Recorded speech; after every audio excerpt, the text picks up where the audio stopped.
দীর্ঘদিন ধরে একটা অস্থিতিশীল পরিস্থিতি চলছে। পার্শ্ববর্তী রাষ্ট্র এই অস্ত্রগুলোকে প্রোভাইড করছে।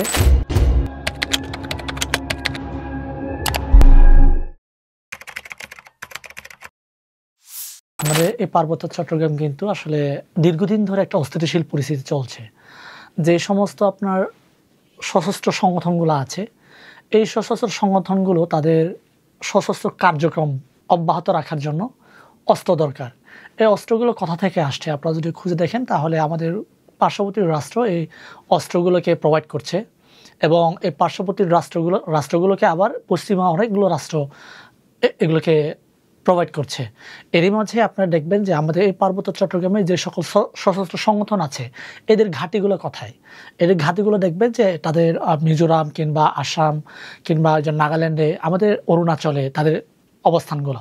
এখন আমাদের বাংলাদেশে যে সমস্ত ক্যাম্পগুলো আছে এই ক্যাম্পগুলো আপনার নাম সর্বস্ব, ওরা অ্যাম্বুশ করে আমাদের এই পার্বত্য চট্টগ্রামে সশস্ত্র মহড়া চালায়, আবার ভোর রাত্রে ওরা আবার ভারতে চলে যায়।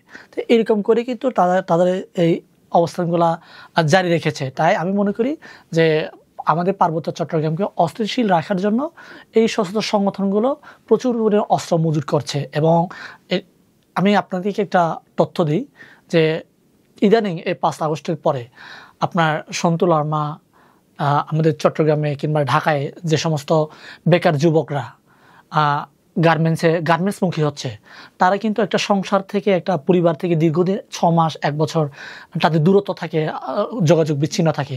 এই সুযোগটাকে কাজে লাগিয়ে কিন্তু আপনার সন্তু লারমা ভারতে তাদেরকে নিয়ে যাচ্ছে এবং অস্ত্র প্রশিক্ষণ দিচ্ছে।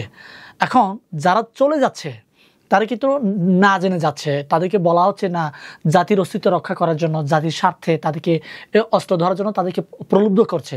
কিন্তু তারা ওখানে যাওয়ার পরে বুঝতে পারছে আসলে ওরা আমাদেরকে ব্যবহার করেছে, জাতির জন্য ওরা আসলে কিছুই করছে না।